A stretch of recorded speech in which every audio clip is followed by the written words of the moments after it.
Welcome to Groundhog Day, America. The Speaker's stalemate on Capitol Hill showing no signs of stopping, and it's unclear who will blink first. Republicans are locked in a fierce battle over who should hold the gavel. The House taking a break until 8 p.m. after Kevin McCarthy lost his 6th vote for Speaker. Republicans backing him say, enough with the nonsense. It's time to move forward so they can go after Joe Biden. This 20's gotten together and decided that they can not only blackmail the Republican conference, in effect, they're blackmailing the American people. There's headlines about the chaos, this and that. Yesterday, our colleagues on the other side of the aisle were tweeting their bags of popcorn that they had out. They love it. I plead with all of my Republican colleagues, let cooler, more rational heads prevail. I've had a number of conversations with Kevin and just basically told him that at some point this needs to break loose. He either needs to make a deal or he needs to step aside and give somebody else a chance to do that. But the 20-plus Republicans who oppose Kevin McCarthy aren't giving up.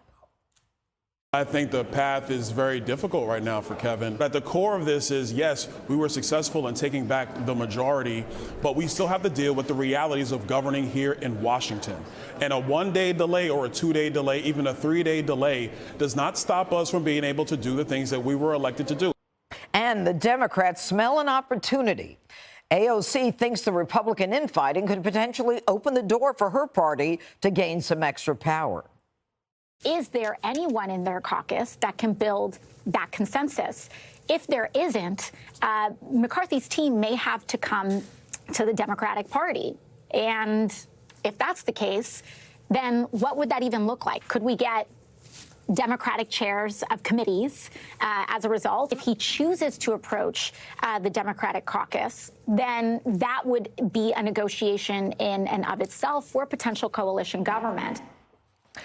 Okay, Greg, I'll start with you on this political issue. Well, first, I haven't asked the question. I don't need a question. I already have my strong feelings. This is not Groundhog Day at all. It's the opposite of Groundhog Day. Because in the movie, he actually got better. Remember Every Day? Yeah, this is the opposite. No one's learning anything. It's anti-Groundhog Day. Poor Kevin McCarthy. He's lost more ballots than a Democratic poll worker. So, sue me. Anyway, I'm starting to change my mind on this. I want it to go on forever. It's like an extra inning game that, like, when it's on, you go, it's at the 22nd inning, you want it to go to 27, you want to go to, how long could this go? It's like a horrifying spectacle. But it's also hypnotic, and everybody says, oh, you know, what is it? Democracy is messy. Oh, stop it. Everybody knows this is just a pain. But I love how the Democrats act like this is some kind of catastrophe. Maybe, but it's self-contained, right? It's self-contained. It's not affecting Americans, the way Afghanistan or the border or inflation. So at least, when Republicans have a firing squad, it's circular. But the Democrats shoot everybody. So I like that. And here's my last point. I have a theory that this is all being done because it's like they love to revert to being college kids pulling an all-nighter. So this is just an excuse to order 50 pizzas and make us pay for it. Oh, well, that certainly explains it. Thank you, Greg. Dana, how long do you think McCarthy stays on? Look, he's been voted. He hasn't been able to get to 218 in 6 votes. Yeah. And Victoria Sparks now is voting present twice. She says that she's doing that because she wants a discussion. So why do they just keep voting? Do they think that God's going to come down and say, everybody change your vote? And she was quite close with Kevin McCarthy, and so that one's got to hurt. But I think, Ken Buck, you also heard him say, at some point, guys, we have to do something. It's not the end of the world. It's not the end of democracy. It's been 2 days, and it could go for a few more, but it probably won't. I think today there was no movement towards Kevin McCarthy. There was a slight movement back. So they're a little bit at a stalemate. So I think the other thing that's happening is that the name calling is getting ratcheted up within the party. And they are going to get through this. There will be a speaker at some point, and then they're all going to have to work together. And they're saying a lot of things that are going to be very difficult to forget and hard to forgive. So I think there's only one solution that they should do tonight, which is get drunk. Yes. Yeah. Everybody needs to go to the bar. Mm-hmm. And it needs to be open bar, and they need to all get drunk and like have a moment, because that's what you do with a team when you're having a little bit of a problem. I'm not saying, look, actually, yes, I am saying, go get drunk. And just like check the phones at the door. No one can take a phone in, and everyone just have a chance to talk about something. Trump, in his statement today, said, "Why are you giving up this opportunity to celebrate? You got back the majority, and you're blowing it, guys." Right. And I thought he had a good point. The last thing I wanted to mention is I feel like they're forgetting these lessons that happened during the Boehner and Paul Ryan years, which is if you don't give your team the votes, then whoever the speaker is going to be, and that might not be McCarthy, maybe it's somebody else. At that point, let's say it's the debt ceiling. If you don't have the votes of your team, then you're going to have to go get them somewhere else for like must-pass legislation. Where do you get them? Well, from moderate Democrats. What does that do? That opens up the legislation to allow Democrats to change things to their will, which makes the outliers even more mad, and then they can point to them and say, "You're so establishment." It's not a good exercise. And the other thing is they're missing this opportunity. Today, what did Biden announce? Under the cover of all of this, his intention is to go to the border. After the Republicans have been saying he needed to go for 2 years. Now, who's going to talk about that in the morning? No one, because they're going to talk about this. Getting drunk. Does McCarthy, in order to get 218 votes, does he try to build a coalition with moderate Democrats by turning to the Democrats? And if he does succeed, did a lot of people hurt their careers? If he cuts a deal with the Democrats, he's toast, because then he has to give Democrats something. And you can never give Democrats anything. Politics is tough. You get this close to power and your own team kicks you in the groin. Yep. 6 times in the groin. I hate this because I don't like talking about Republican infighting. I have a personal policy not to get involved in Republican primary battles. So I say this under duress. But I feel like this is all my fault because I've been calling Kevin McCarthy speaker on primetime for about 3 months. I jinxed it.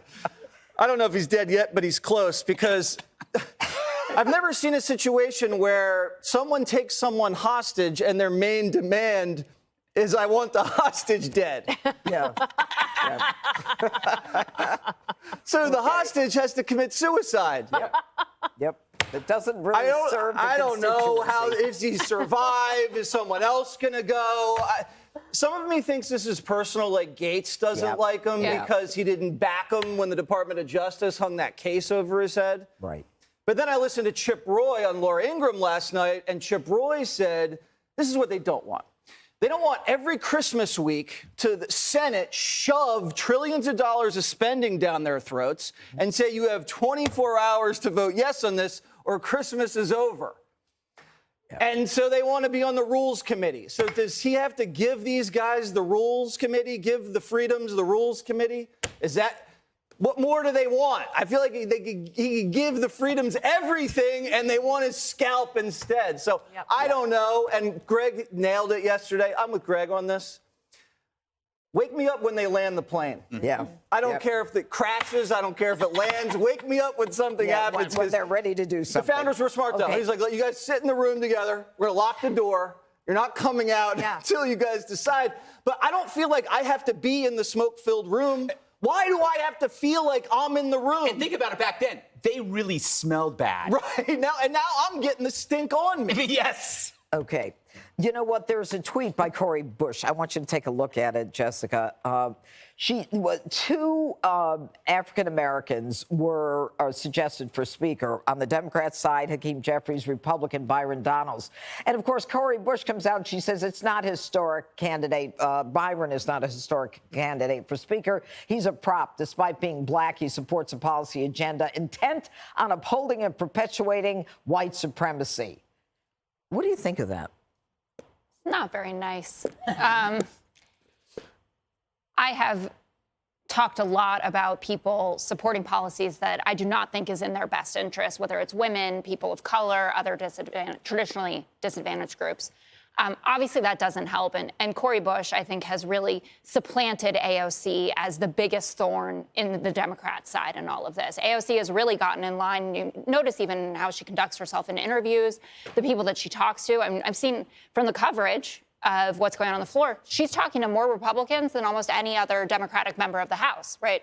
It's not going particularly far with Matt Gaetz or Paul Gosar, for instance, but she's out there trying to figure out some way that Democrats can maintain. But why would Cori Bush say that? because she thinks that he's an Uncle Tom. Does she think that if you're a black person who supports the Republican Party, that it strips away your blackness because Republican policies do not, in Cori Bush's mind, do not benefit people of color? That's what it is. It's a stunt right now. It's obviously incredibly unuseful. I'm sure Hakeem Jeffries is not happy about this conversation going on the side. He has a completely unified caucus that shows up every day, 212 votes, 212 votes, 212 votes. And then there's something like this that's a distraction to all of it. So it's not useful. Okay.